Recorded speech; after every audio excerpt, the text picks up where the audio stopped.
On this session of the Purple Coffee podcast, I speak to Clay Hebert about the dangers of tunnel visioning your vision over silly and meaningless reasons.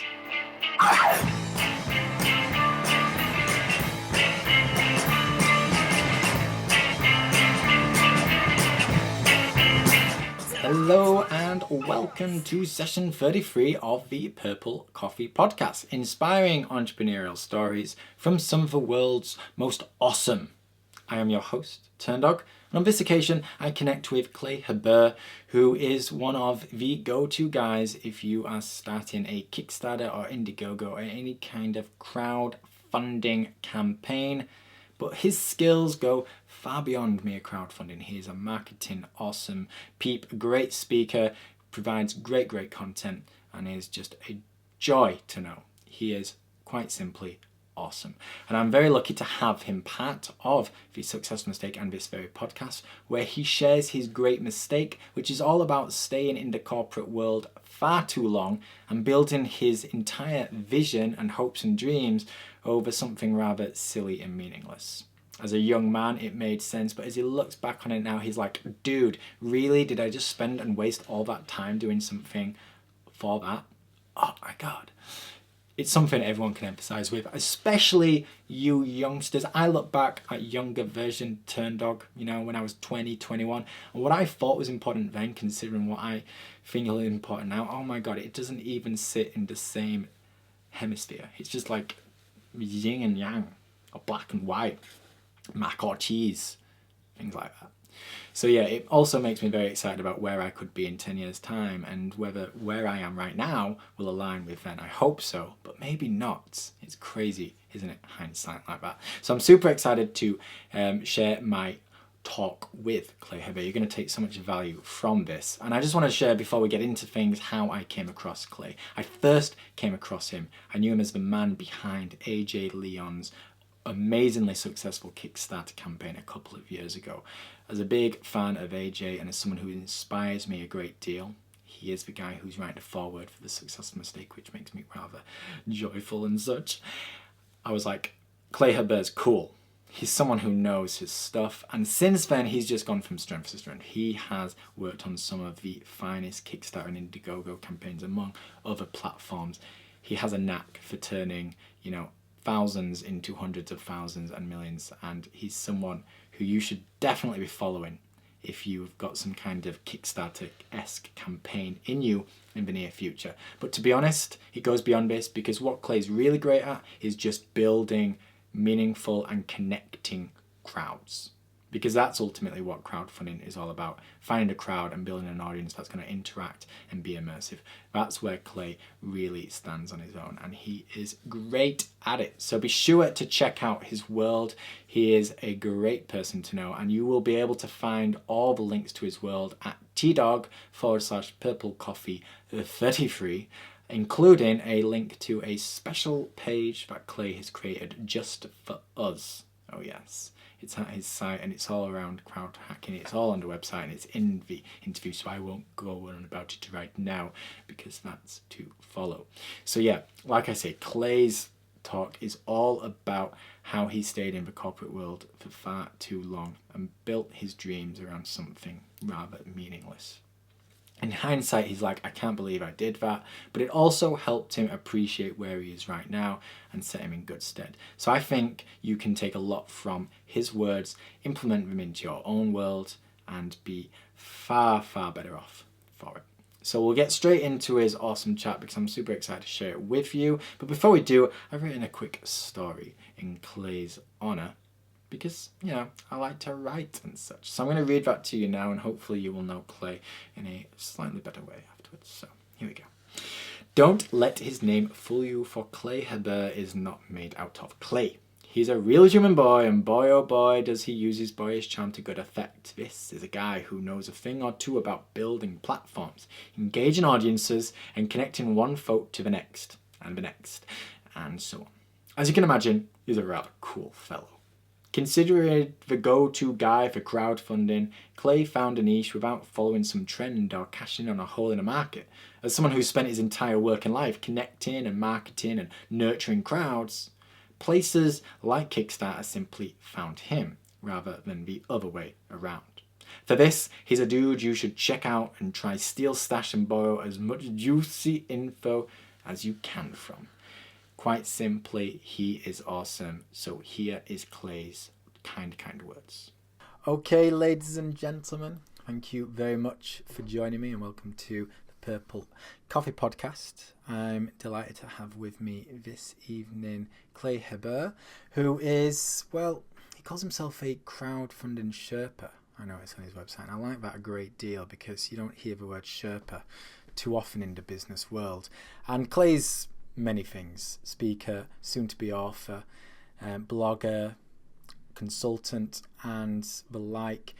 But I think he's become most famed in recent years for the success he's had with sites like Kickstarter and Indiegogo, and how he's helped certain startups and individuals fund the heck out of their projects. So Clay, first of all, a big fat welcome and thank you. Thank you for having me. I'm thrilled to be here.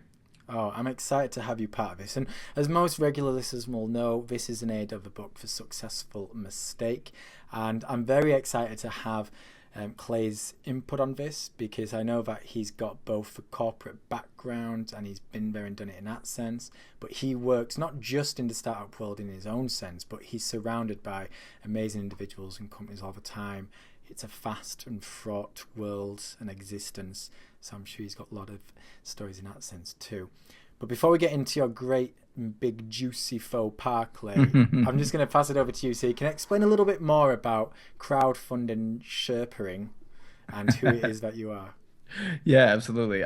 It's funny. I guess the word Sherpa is on the website. I guess I don't refer to myself like that in public, but I do You say should. I should. I do say that I help entrepreneurs fund their dreams, which is really what it's all about. On a slight tangent, I think people can introduce themselves in a more interesting way. So I've been working on this sort of formula where it's excuse me, I help, and then whoever it is you help, and then whatever it is you help them achieve. Instead of saying, oh, Accenture and Kickstarter and Indiegogo, you can say, in my case, it's I help entrepreneurs fund their dreams. And then if someone is interested in that, they can ask questions and take the conversation where they want to go to. So yeah, that's what I say. I guess the Sherpa thing is kind of that people don't understand that crowdfunding can be a big endeavor and it takes a lot of work. And just like you want a Sherpa before you climb Mount Everest to tell you what to do because they've been there and done that.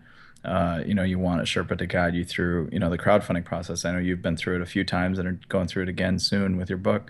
Um, that it takes know-how of people that have been there before, and I've been fortunate enough in the last few years to have helped a whole bunch of projects raise money on that. And I learned something from every project. I mean, when I started, I definitely knew marketing. I mean, that's what I do is marketing, but and good crowdfunding is good marketing.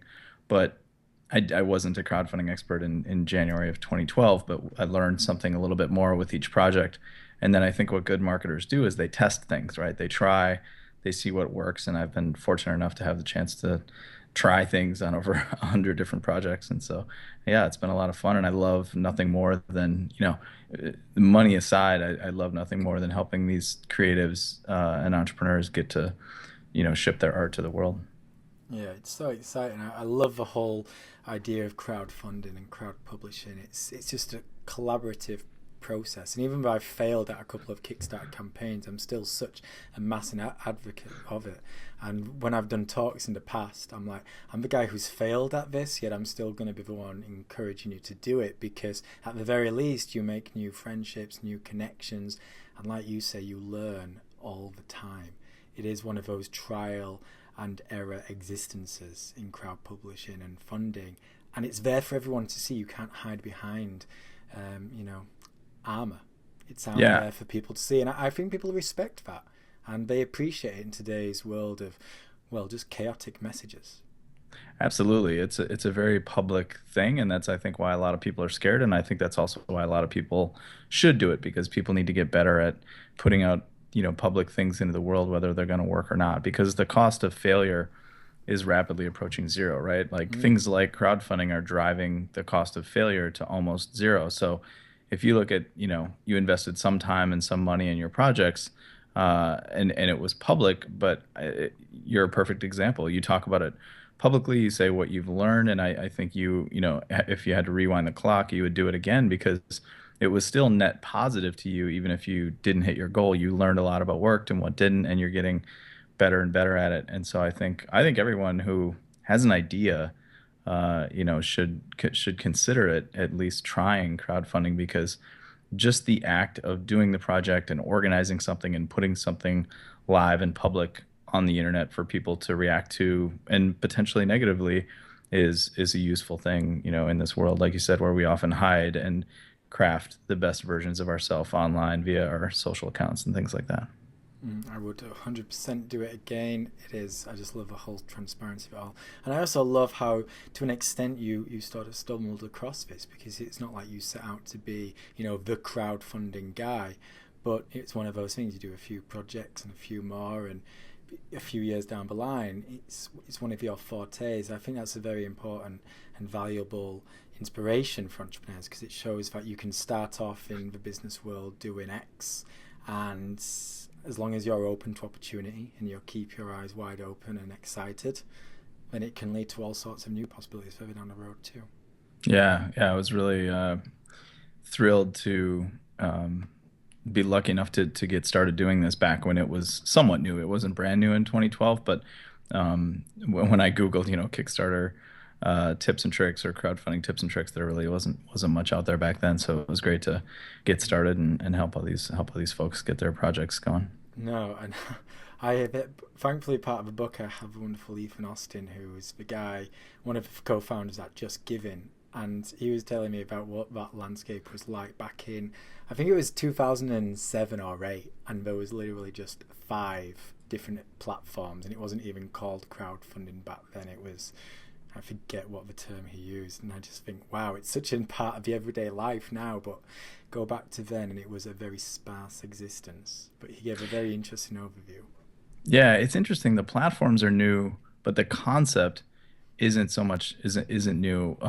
One interesting sort of story, and I'll spare you the long version, but the short version is France was giving the United States the Statue of Liberty, many many years ago, and the deal was that they were going to give us the statue for free, this very big, valuable, statue for free, and all we had to do was create a pedestal to put it on, the piece to put it on to have it stand up, and nobody wanted to fund the pedestal. All they needed was $100,000, and way back then, the New York Times was against the project, and the city officials were against the project, and the state and government and everyone said this is a stupid project. We don't need it. It's unnecessary, and nobody would put up the $100,000. And so Joseph Pulitzer, who eventually created the Pulitzer Prize in his will for writing, what you're familiar with, um, he used his newspaper called The World to crowdfund really $100,000 for the base of the Statue of Liberty. He said anyone who sends in any amount of money, even one penny, will get your name in my newspaper. And so, even though all the millionaires of New York and the rich people in the government all could have easily written a check for $100,000 to put the Statue of Liberty on, nobody did. And to save the statue, he ran this campaign with his newspaper, and over the course of 6 months, raised over $120,000 or over $100,000 from over 120,000 people. The average contribution was less than $1. And so it's pretty interesting that, and it was funny, Boston and Philadelphia were raising their hands and shaking their money and saying, "We've got the money. Come put it, come put the Statue of Liberty in Boston or in Philadelphia." So if it wasn't for Joseph Pulitzer and the concept of crowdfunding, the Statue of Liberty would be somewhere else or not exist at all. Man, I love that, and I've never heard that story before. That is fantastic. And it Yeah, is, but you're right. The platforms and the internet and the connection is what all sort of happened a few years ago, like you said, 2007, 2008, when we realized that Joseph Pulitzer probably would have killed for a platform like Kickstarter or Indiegogo to make his life easier, and now it's available to everyone. well, I suppose ultimately in its fundamental aspects, it's just a community coming together and making sure shit gets done. Hmm. And whether that's, through money or through helping hands, that's what it's all about. So someone's house burns down and then the community comes around and, someone offers his skill of, I don't know, building doors, and then someone comes along and helps with the building side of things. And, it's all the same. It's just this idea of collaborating with one another, building a community and making sure that something gets done. Yeah, And I love that. absolutely. I think Yeah, it's it's all about the fantastic. connection. Absolutely. Well, I must say, I'm very excited to hear about your great mistake because I know that you've been involved in numerous types of businesses, and obviously you've seen it from both ends in the sense that you're an entrepreneur yourself, but you work and have worked with entrepreneurs and businesses of all sizes for a long time now. So I'll Hmm. just pass it over to you so you can share this juicy faux pas, the journey it's taken you on, and I'll just throw in the odd question from here and there. Sound good? Yeah, yeah, absolutely. I'm gonna tell you both sides of a mistake that took me 10 years to make.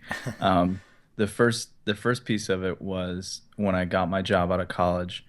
I was always interested in business, and I was, interested in marketing at the time. But when I got my job coming straight out of college, I went to work for Accenture, which is one of the largest global consulting firms in the world.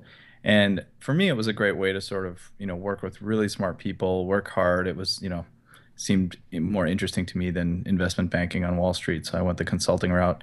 Um, and I grew up in this relatively small town in the Midwest in Wisconsin called Eau Claire, Wisconsin. And I was working there for about a month after college, and I looked around and I looked at the partners, and I'd become friends with one of the partners. So I pulled him aside one day and I said, Scott, how much do partners at Accenture make? And he said, oh, about $1.2 million a year. And my only frame of reference for that kind of money was my sports heroes, the Green Bay Packers or Scottie Pippen, made more than that, playing for the Chicago Bulls. I didn't know anyone who made $1.2 million dollars a year, and yet they're saying that's what Accenture Partners make. So then I asked him another question. I said, okay, how long does it take to make partner? And he said, oh, about 12 or 13 years. And here I am, a young kid out of college. So I spent the next few weeks sort of watching the other partners, the people that I knew were partners. I watched them in meetings. I watched how they interacted with the client. And certainly they were much, much more experienced than I was. But I noticed from a interaction perspective, I basically mentally told myself, I don't see anything. I don't see them doing anything I wouldn't be able to do myself in 12 years or, so I said, I think I could easily be or surpass, what they're doing in 12 years or so. And so mentally, I sort of decided for stupid monetary, because I want that kind of number, I want to make $1.2 million dollars a year, that I was hunkered down in that moment when he said it, that's what they make and it takes 12 years or 13 years. Mentally to myself, I said, I'm in this for the long haul. I'm staying. I'm going to stay to partner and get that brass ring. So that was kind of the first half of the mistake.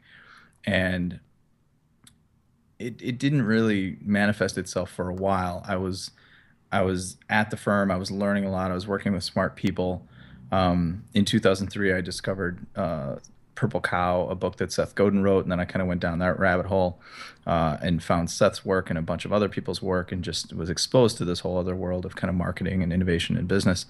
And the second third of the mistake was staying at Accenture, trying to implement that kind of innovation and that kind of sort of creativity and that way of thinking into this firm. So I had a good job, they liked me, et cetera, but that's not how that company worked, and I wasn't mature enough to see that that's not how that company worked. That they needed interchangeable people to pull you off one project and put you onto another one. So I stayed for another 5 or 6 years, and then the third part, which is really the most successful part of the mistake, was finally at the end of 2008, beginning of 2009. Seth blogged about an opportunity to study with him in Hastings on Hudson, north of New York City, and the title of the blog post, I mean, I'll never forget it. It said, "If you could change your life," and then the blog post started, "Would you?"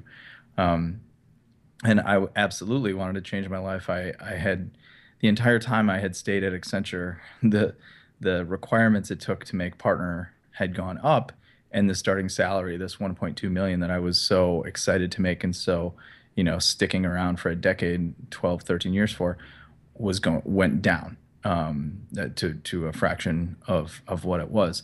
And so the first part of the mistake was thinking that it was a smart idea to stay in this quote unquote safe, stable career. But then in 2008, 2009, the beautiful or the successful part of the mistake, which, mistake is sort of in air quotes here, was walking away from all that, walking away from this safe, stable, successful job to go do this amazing once in a lifetime experience to study 6 months at the same table with Seth Godin and just learn directly from, a master of marketing. I don't, not many people in life get a chance like that. So when I did, I dropped everything. And a lot of my family said I was crazy. A lot of friends, they didn't understand what I'd been reading for 5 years. They didn't understand the opportunity that this was. To me, it was like if you got a chance to, if Andre Agassi said, do you want to come learn tennis for me for 6 months? Or if Steve Jobs said, do you want to come hack in my basement? We'll build stuff, like that. It was just because I had been, devouring this stuff for years. And so yeah, I'm not going to lie, it was still tough to walk away from the only real big career that I'd ever had and six-figure salary and health insurance and the whole thing.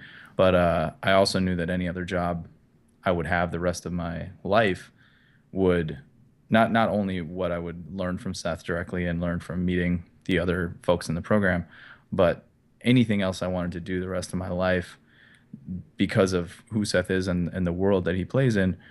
I knew that they would value that more than even, let's say, a Harvard MBA or something like that. It was more exclusive than that. There were only 9 people, and it was a program he only did once. So, I mean, 9 people in the world went through that, and it was truly life-changing. So it was kind of a three-part mistake. The first one is deciding that I wanted to stay long to make this silly, large salary number and having that be the reason I stayed somewhere, 10 years.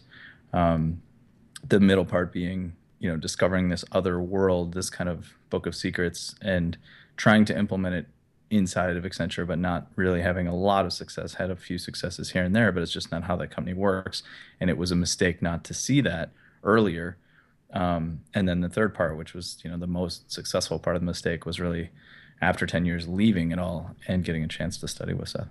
Wow, fantastic! And there's so many nuggets in there. And the first one I want to focus on is going back to the beginning. And in your sense, it was, working for a corporate, going into the sort of working 9 to 5 world. But the same could apply for an entrepreneur starting up his or her own business, because it seems like you set off in the fundamental aspects of mistake was twofold. The first of which was, I suppose, putting all your eggs into one basket. It's like, I want to stay at this company and I want to get to the top, and that's the goal. It was rather tunnel vision, but at the same time, that isn't always a bad thing, except you were doing it for the wrong reasons. It was all down to monetary and, I suppose, to an extent, ego. Right. Absolutely. Yeah. And an entrepreneur can go through that exact same thing. If I want to get, I'm going to put all my eggs in this one basket and I want to get into it because it's the opportunity is going to be to make 1 million or maybe 10 million or whatever it might be. And getting into bed with a business or the person or an industry for those kind of reasons, more often than not, have short-term gain. Yeah, I think you hit it on the head. I mean, putting all your eggs in one basket where if you do fail, that's the end of it and you have to stop playing the game is often, that's not how I operate. That's how some entrepreneurs, Elon Musk is a different character. I'm a huge fan. I think he does amazing work. When he sells a prior company for $900 million, he'll put 800 million into the next business, 100 million into the other business, and then have to, borrow money to make his house payment. Like, he is that much of an entrepreneur that he's that into his next thing. And that's why he's, one of the best entrepreneurs on the planet. But I am not wired that way. I think given the ability to, I think people need to get more comfortable with risk. I'm not extremely a risk averse person. I enjoy risk. I sort of thrive on risk, but not risk of not being able to pay the rent or not being able to eat. I think you can use these, whether it's crowdfunding or Connection or any of these online tools, to really minimize the risk of any given project. So I like to see people, build up some sort of baseline, but people think the baseline needs to be, six-figure salary and all this, once I have 1 million in the bank, I'll do my startup. That'll never happen. So start it.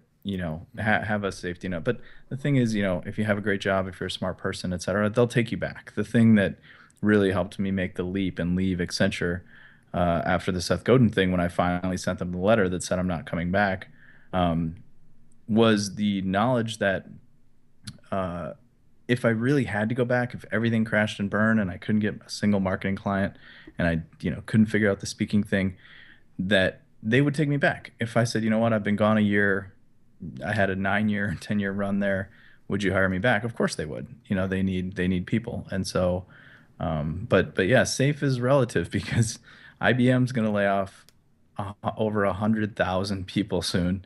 I mean, that's a huge multiple of the size of most companies. 1 in 4 people that work at IBM are going to be laid off sometime in February. So be careful because safe is sometimes not safe. Yeah, and it's interesting you mentioned the entrepreneur like the Elon Musk, who is a bit of an all or nothing character, but I still don't always see that as placing all your eggs in one basket, because he might have placed all his monetary eggs in one basket. But doing what he's done over time, he's created those kind of relationships, and he's putting himself in a position where he'll have other opportunities.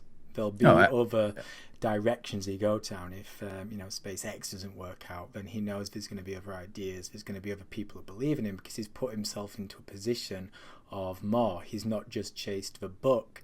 He's chased something more. He's chased the dream. He's chased the innovation, and that, I feel, is always going to put you in good stead, no matter what kind of level you might be.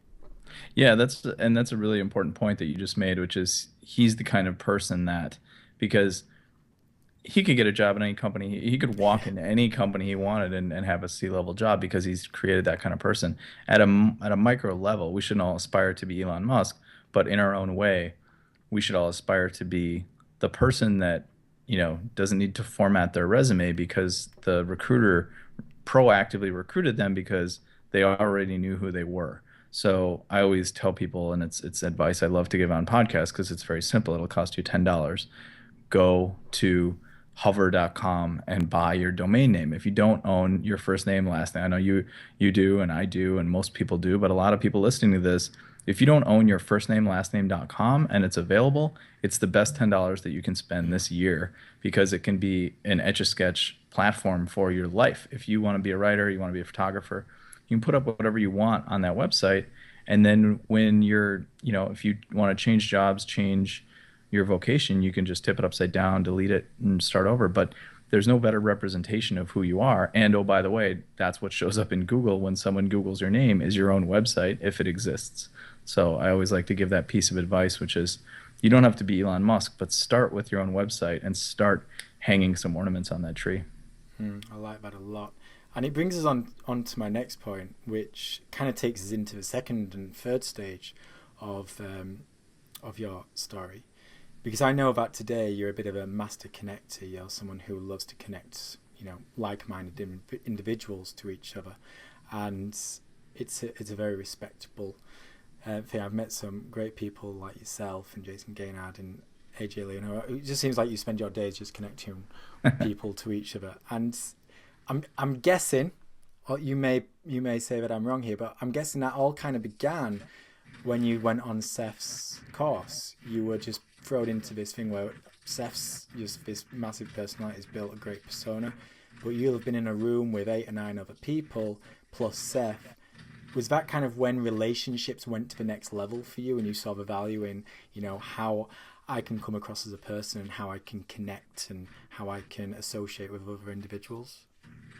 It's interesting to think about, because I've always been someone who really gets joy out of connecting other people and even just helping other people, and kind of going, trying to go over and above, trying to, when I was younger and I cut the lawn in the back, one day there was a bunch of yellow dandelions. So I cut the words "Hi, Mom" into the lawn because I knew that when my mom drove home from work, it would make her smile to see "Hi, Mom" in the lawn instead of just doing my chores and mowing the lawn. Now, of course, I had to go in and, play video games or whatever until she came home, and then she smiled, and then she said, "That's amazing, Clay. Finish the lawn." Yeah. So I love. It was worth it. It was worth it to do that in 2 phases to see the smile on her face. And I've always kind of had that chip. But I do think what the Seth program really elucidated for me was the value in doing that. I think I always just did it because I enjoyed doing it. And it's a little bit selfish. I mean, it seems like the ultimate unselfish act to connect people, but if you really look at the psychology of it and what it does in your brain, it makes me feel good to connect to people that should be connected in that way. And so I think the Seth program really showed me that what you're doing is not crazy. And actually, in this connection economy that we live in, sort of another Seth term that he sort of coined, we live in this connection economy. We're not in the industrial economy making industrial machines like the Model T and the assembly line. We're in a connection economy. And so the most successful websites and startups are connection machines. Facebook, Twitter, Airbnb connects people with space with people who are looking with space, looking for space. Podcast connects you with your listeners. All of this digital connection. You can. There's a great Timothy Leary quote called "Find the others." The internet helps you find the others. You don't need to worry about everyone. You can just find the others. And I think the program really helped me realize that not only is that not a crazy thing to do, it's one of the best things you can do is to connect people. It's one of the reasons I love crowdfunding so much too, because it's connecting people who are sometimes maybe hidden behind the curtain with their audience. So as a writer, sometimes the process of writing can be quite a lonesome act. And people get to read your words at the end, but they don't always know what's going on behind the scenes. And you can apply the same idea to manufacturing or just a general startup world. Whereas crowdfunding kind of opens up the entire ecosystem and says, well, here you are as a reader, and come and join me on this writing adventure. I want to, break down the barriers, and I want you to sort of connect on different levels where in the past I've not been able to. That's right. That it connects anyone. You can find anyone, and many people do. These platforms allow us to, if you're a left-handed Bulgarian folk dancer, you can find the other 12 left-handed Bulgarian folk dancers in the world using the internet, and that wasn't possible 20 years ago. Yeah, Viva la Internet. That is what it's all about. Left-handed Bulgarian players, definitely. So yeah, it's a whole interesting concept. How it all starts off where sometimes you become a bit tunneled vision. I think most young people, whether they've got that entrepreneurial mindset or they're going into the corporate world or wherever it might be, you aspire to other people, you see what kind of wage they're on, but you see the car they're driving. It's somewhat natural. You're naive, you don't understand how everything's going, to say, well, that's where I want to be. I don't necessarily understand what my version of success is, so I'll go and strive for someone else's version. But it's important as you go along to, break free of those shackles and think, okay, well, how can I open up my eyes to, go down different paths? And as you said, this whole idea of connecting and forming relationships and helping people will often take you down really good routes. Absolutely, and I think you kind of hit on it with what other people's version of success is, and our education system and the media for sure in our society just reinforces that success equals money, equals a big house, equals lots of fancy cars and everything else. And yet, all of the data and all of the studies show that beyond a certain amount of money, happiness does not increase, right? Once you've reached a certain level of comfort and you can go out to eat when you want to go out to eat, the additional money does not correlate to additional happiness. So if we know that, why do we continue to buy the lie that it does? And why do we not seize this opportunity to, share our art and share ideas and connect people? There's just so much more to it. One thing I like to think about is, what do you want your day to look like? Because Yeah. everyone thinks in terms of, whether it's success or career. Say, oh, I want to get into real estate. And I'm like, well, what does that mean? One woman might sell $1 million condos and drive around New York City every day, and the other guy might be in real estate, but he's in the basement coding in Ruby on Rails, building the real estate company's website. And those are two very different days, but they're both quote unquote in real estate, right? So I like to think of it in terms of, what do you want your ideal day and week and month and year to look like? So for me, that's evolved over the years, but I do like the flexibility. I like to travel and I like to speak. So I say, for my ideal year, I want X number of paid speaking gigs. And for my ideal day, I want to be able to have time to play basketball or to exercise, but I also want to, push myself to write 1,000 words and things like that. So it's worth thinking about, for anyone who's listening, trying to think about what success is for them. Don't think in terms of industries or careers or salaries or cities or anything else. And describe what a great day is. Not laying on the beach, retired with $1 million in the bank, because if you notice, nobody ever does that. That's what everyone says is you go to the beach, but everyone goes to the beach for 2 weeks and they say, okay, and then they build their next company. The kinds of people that make enough money to never work again are the ones that could never stop working. There really is no beach in retirement, right? But think about what you want your perfect day, week, and month to look like, and then think about how you can architect a job or a career or really a set of projects to achieve that. Could not agree more. And it's probably the single biggest caveat I've taken from this whole successful mistake journey, this idea of what does success mean to me as an individual? Because it seems as I look back on my life, I've been aspiring to, society's version of success or my idol's version of success, placing other people on a pedestal and trying to reach something I'll never quite be able to get because it's the carrot dangling from the stick in front of my nose. And once you take a step back and try to understand, well, what does success mean to me? Like you say, what does my ideal day look like? Then you're able to actually go and start figuring out how to achieve that. And that becomes a more attainable task, and it becomes a more fulfilling one too. And I think it's something the majority of people need to get wrong for a little while before it starts to make sense and become right. Yeah, absolutely. You're 100% right. So going forward, you've obviously gone through a great deal. You've been in the corporate world. You now have opportunities where you're coming across new ideas all the time. You get a chance to build new courses, work with new clients, work on new projects. Has it sort of given you a new emphasis on the sort of things that you're attracted to? Not placing all your eggs in one basket maybe for one, but going towards to make sure everything ticks, this idea of how is it going to help me understand and better value my version of success. Yeah, absolutely. I mean, the model of and a useful addendum to that exercise is if it seems hard to think about what you want your perfect day, week, or month to look like, or what success looks like for you, sometimes it's an easier shortcut to say, who has done that before? Who has a career that I think I would love, right? I have a friend who's a writer, and the career he wants is Malcolm Gladwell. He wants to sit around and write books and be smart and occasionally give some talks, but not all day, every day. He basically wants Malcolm Gladwell's life, and he's working hard to become a better writer and architect, his life that way. And so for me, I love the writing. I love the online marketing, building something once and allowing, selling it multiple times to scale it to many, many people.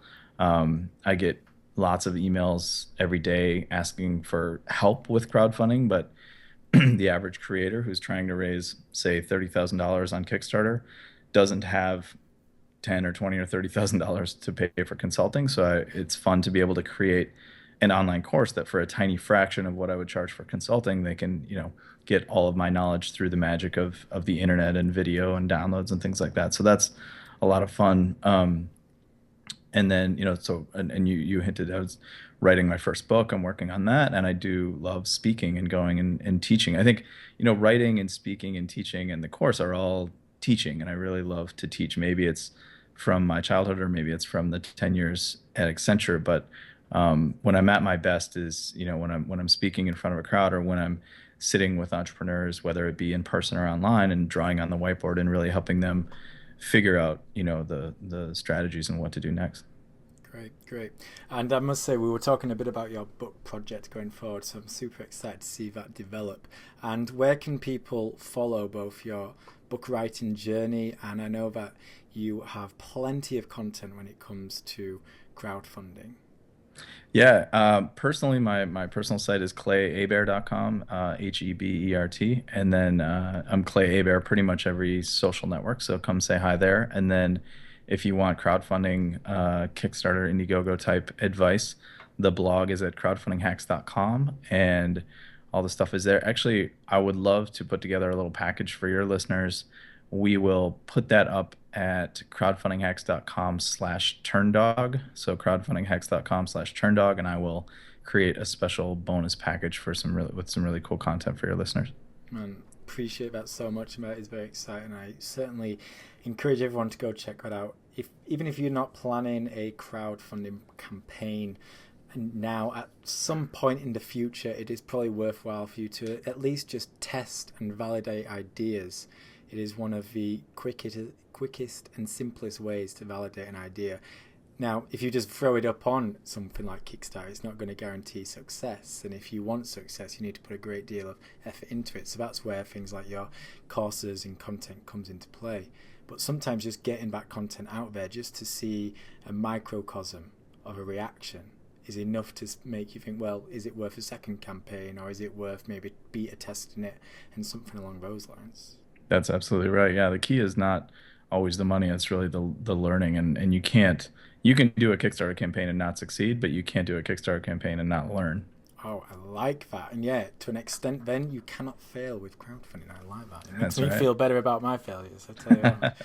So just to finish things up, because we've covered so much and it's been uber valuable, to someone maybe just starting out, and I'm thinking the guy or girl who is stuck in that cubicle, they want out, or maybe they didn't realize they wanted out until they started reading some books recently, listening to some podcasts, and they think, maybe this isn't the life for me. To give them an idea of what they could start doing today to get them to a place of where they want to be, what would you advise to them? I would advise to nights and weekends, think about what is the thing that you already think about nights and weekends. So is it basketball? I love basketball. Is it hunting or fishing? Is it pottery? What is it that you love to do?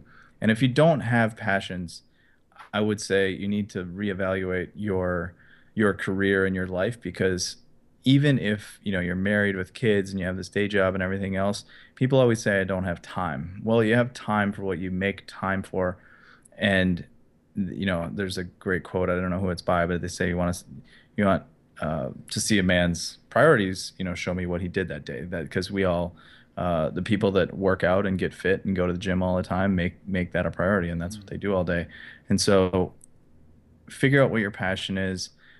And then develop the skills around it. It's not just about chasing the passion. I like some of Cal Newport's work in this area, where it's like, Steve Jobs was doing amazing things when he was in college, but it wasn't because he had a deep passion for computers and computing, and he didn't set out to lead and build the world's most valuable technology company.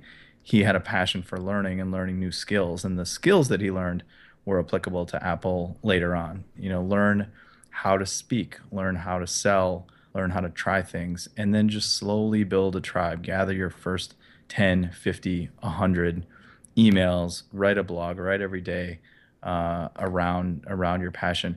What's pretty amazing to me is if you do this online and you read and understand a little bit about marketing and how ideas spread, if you just publish consistently, people will find you. People will come to you. If you pick a topic and start a blog and just write really great stuff and give it away for free, and don't worry about ROI for the first 2 years, and just publish stuff, and people will find you, and pretty soon you'll be able to leave.